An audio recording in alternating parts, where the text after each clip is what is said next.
Hasan Mahmud champions ট্রফির দলে কেন নেই সে প্রশ্ন অনেকের। সাবেক অধিনায়ক আশরাফুল, খালেদ মাসুদ পাইলটরাও অবাক হয়েছিলেন। দারুণ ছন্দে থাকা হাসানকে বাদ দিয়ে অফর্মে থাকা মুস্তাফিজকে নেওয়া হলো অভিজ্ঞ বিবেচনায়, প্রশ্নবিদ্ধ নির্বাচক প্যানেল।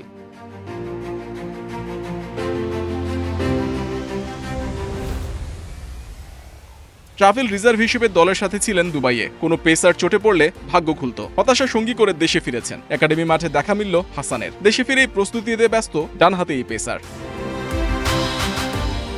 সম্প্রতি দারুণ ছন্দে আছেন হাসান। ডেথ ওভার স্পেশালিস্ট হিসেবেও বিবেচনা করা হয়। 3 ফরম্যাটে প্রতিভার ছাপ রেখেছেন। 23 ওয়ানডেতে শিকার করেছেন 31 উইকেট, 9 টেস্টে নেন 30 উইকেট, 21 টি-20 খেলে উইকেট সংখ্যা 22।